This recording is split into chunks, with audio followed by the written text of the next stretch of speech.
Capitalism means private losses and private profits. It doesn't mean private profits and socialized losses.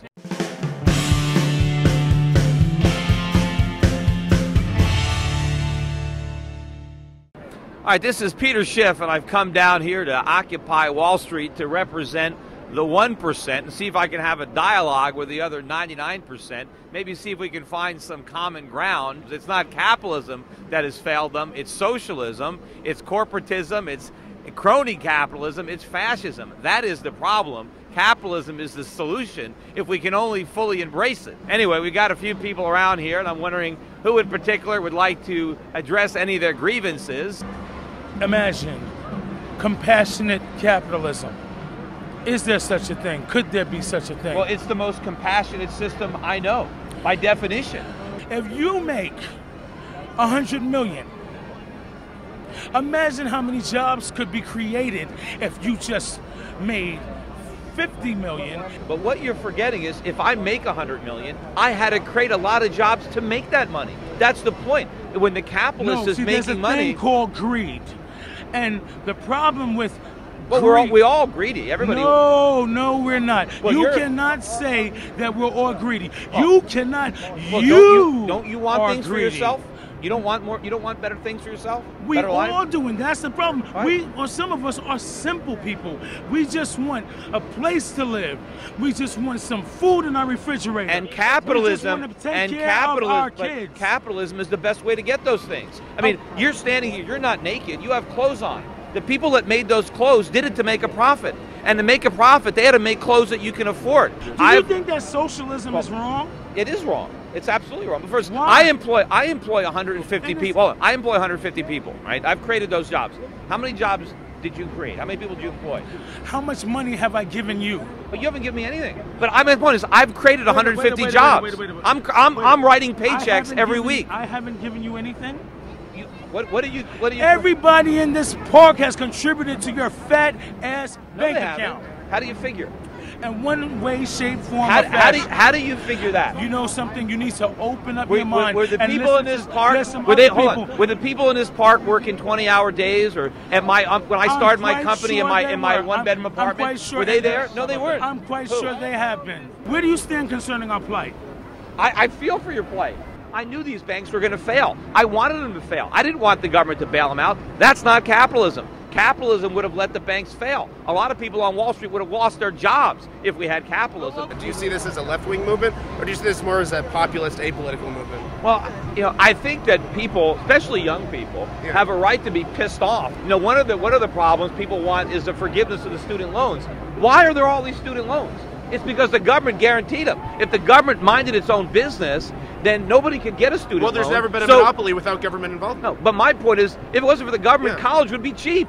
The tuitions would be low. It's only because the government subsidizes it and guarantees the loans. But who gets the shaft here? It's the kids. The colleges get all the money, and they stick the kids with the bill. They graduate with these worthless degrees with $100,000 or more in debt, and they can't get a job. And if they get a job, they're paying massive taxes. They're paying Social Security taxes to support a generation that voted in this Ponzi scheme before any of these people were born. They're paying income taxes. If there's anything left, they got to pay back their student loans, and they can't even discharge them in bankruptcy, and if they die, their parents are stuck with them. I think it's the corporations that get greedy and decide that, oh, why would we pay someone $8 an hour if we can get someone for 50 cents an hour in India? If you go back to the 1950s, for example, America paid the highest wages in the world, much higher than we do today, yet we produced the cheapest stuff. Our products cost less than products produced anywhere else in the world, and so we sold them all around the world. Why? How was it that we could pay the highest wages but produce the lowest cost stuff? It was because we had more capital. We had more capital because we had lower taxes and fewer regulations. What did you want to accomplish from coming to Occupy Wall Street? Well, I wanted to come down here because I see a protest movement and I agree with the sentiment, and I agree with the fact that you should be protesting. It's just, my point is, it's Washington that should be the recipient of the protest. You guys should be marching on the White House and the Federal Reserve demanding your freedom back. Look, Steve Jobs just passed away. He made billions. How many people here have iPhones in their pockets? I feel what you want is... He's not a humanitarian. He's a businessman. But dude, he enriched the lives of millions of people pursuing his own self-interest. I am not a ramp so that you can do an ollie in front of your camera. I actually want to have a conversation.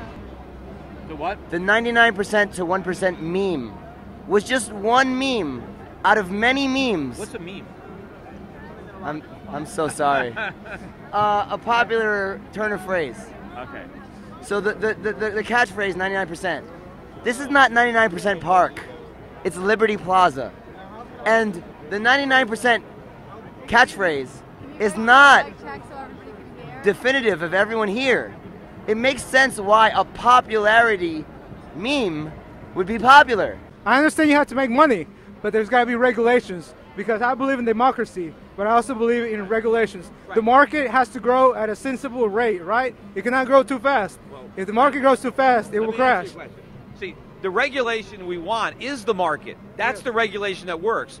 The same thing is with labor. A corporation just can't take advantage of its workers and pay them as little as it wants, because businesses compete with one another to buy labor. Did a corporation end slavery, or did the government do it? Well, did corporations? What does slavery have to do with what we're talking about? We're saying what there is a role for government in our society, and corporations cannot do everything. But slavery was wrong to begin with, so let's not even. It was government that created it. Government is there to protect property, life, liberty, and that's it. You mentioned Walmart. So what are you afraid that Walmart's going to do to you? What am I afraid they're going to do to me? What is Walmart doing? You should go and ask the employees that are working in sweatshop type conditions, that don't get enough hours, that don't have health care. How is it? Wait a minute. Then why don't they quit? I mean, Walmart doesn't hold a gun to their head if they can get a better job. So why did the rape victim get raped? What was she doing out late at night? Do you want to go back to 1920, 1930? What is this golden year that Republicans want to go back to? I don't want. What year? The 60s? The 70s? I don't want to go back to that technology, but I want to go back to that level of freedom. I want. The level of there was freedom more for freedom who? for everybody. Women couldn't vote at some point. African Americans and others had to ride in the back of the bus. I'm telling you. You want to go back there. Look, we don't want to go back. I'm telling you, there's more economic freedom. There was more economic freedom. Yes, but a lot more. Social freedom and social justice. There's been memorials for Steve Jobs all over the place, at every Apple store. There's reporters that are all around the world that never asked one single question to Steve Jobs when he was alive. Why are you manufacturing your iPhone in China and you don't have any of your manufacturing here in the United States? And I'll tell you why. Because we Do you think that's fair to the American people? Wait, the American people don't own those jobs. Steve Jobs has a right to manufacture where he wants. He does have a right to do it. And the problem is, we have made it too expensive for him to manufacture here. Oh, we did. The government. The American workers want too much? No, because the we government want too much health care? Oh, it's the government's fault. Remember, the reason that employers want to lower wages is because their customers want low prices. Everybody in this park wants low prices. You can't have low prices. No, we don't. No, we don't. Do you believe that the federal government has a right to exist and to govern the lives of American people? It has the right to exist, but not in the form it exists today. It's operating outside the Constitution. Do you believe the EPA should be disbanded? I think it does a lot more harm than good. Do you believe the FDA should be disbanded? Yeah, I'd like to get rid of it. What about the FDA? Uh-huh.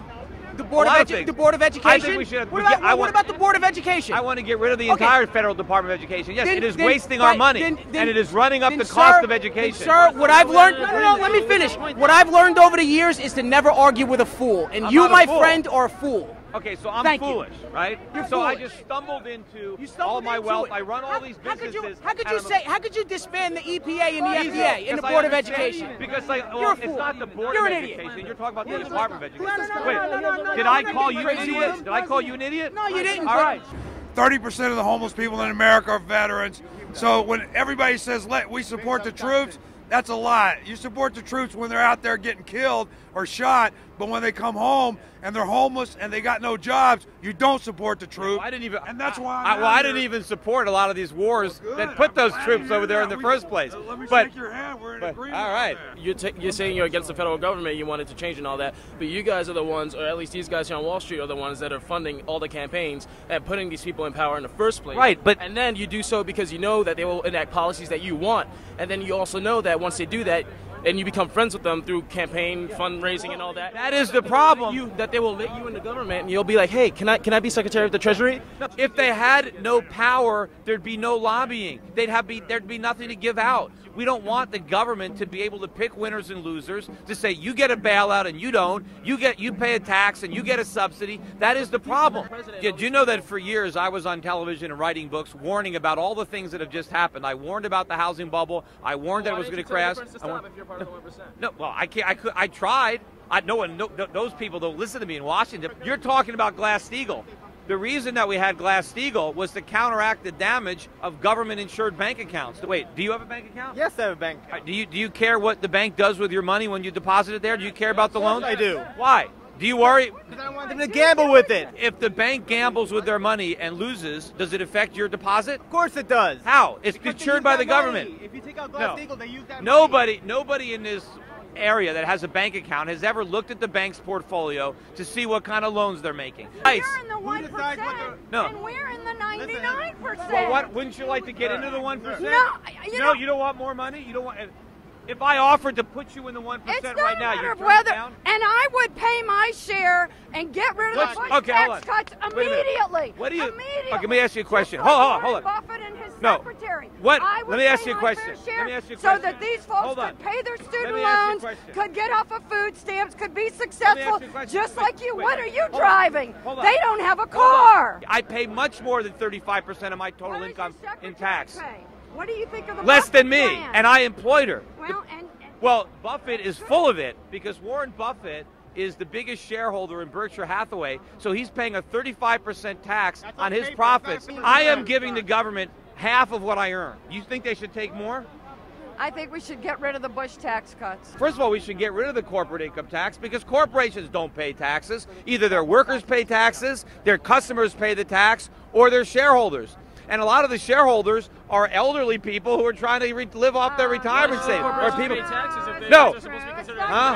Tax people on the individual, the corporate level is a ruse. They're not paying the taxes. They're passing them on. College in New Zealand than for me to stay here and go to college. But you know what? If the government stopped subsidizing student loans, the universities would have to slash the prices, and then you can afford to go. You wouldn't need a loan.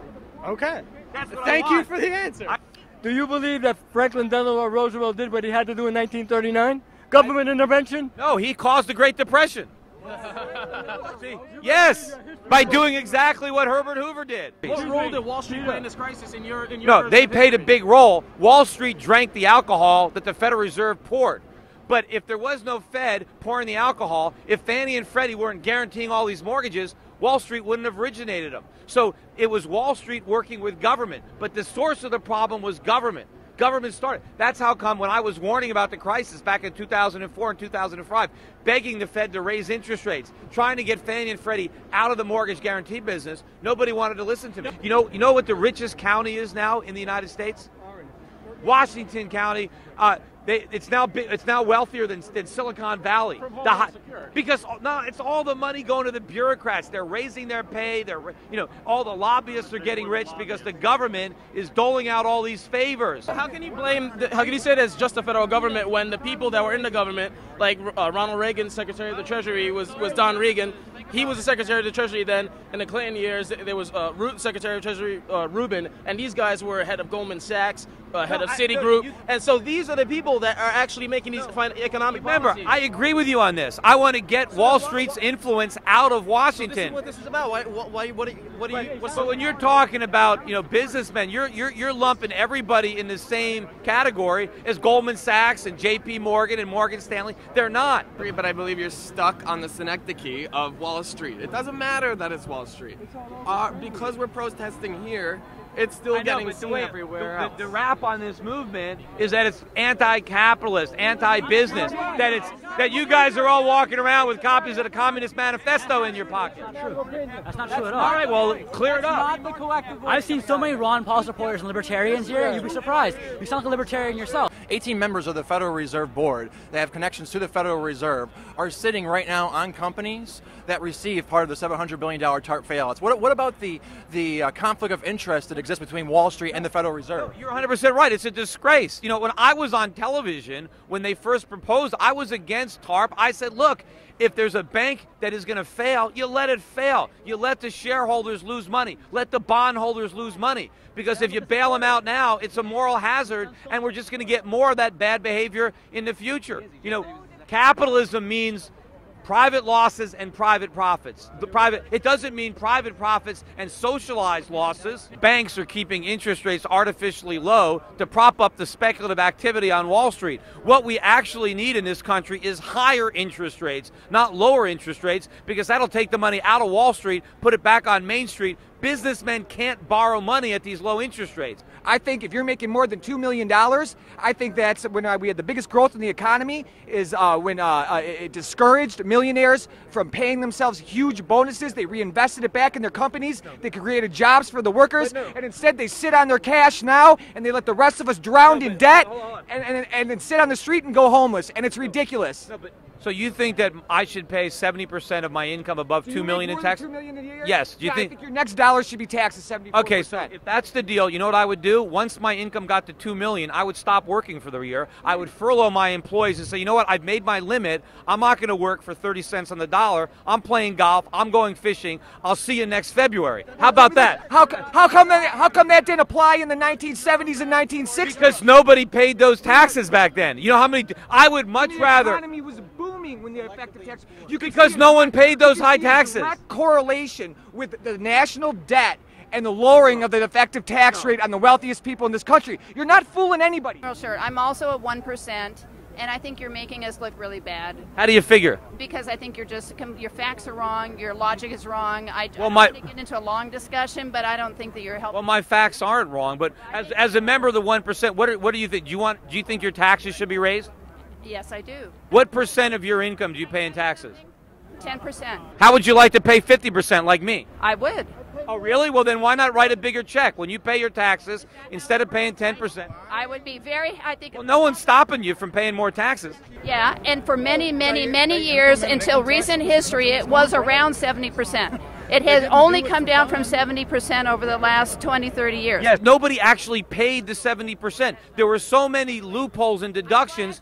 I'm glad you're talking, but I think there's many other 1%ers who would strongly disagree with you. Well, I can tell you this. Most people that make a lot of money, they're not going to work for 30 cents on the dollar. You know people who are going to work their butts off to keep 30 cents? I spent a lot of time in Europe, and trust me, there's a lot of people who work very hard there, and marginal tax rates are... No, they're not. They're not paying those kind of taxes. They're not. True. I lived in Europe. There are plenty of people in Europe who believe in investing in the state and being good citizens. You're shooting American exceptionalism, this American exceptionalism line that you're some kind of special cat. You're not, man. You said you agreed when I mentioned the fact that they're one and the same. Wall Street and the government is one and the same. And then, you're not going to change it from here. It has to be changed legislatively and in the ballot box because it's because of the rules and regulations that emanate from Washington. Wall Street is just trying to get its piece of that pie.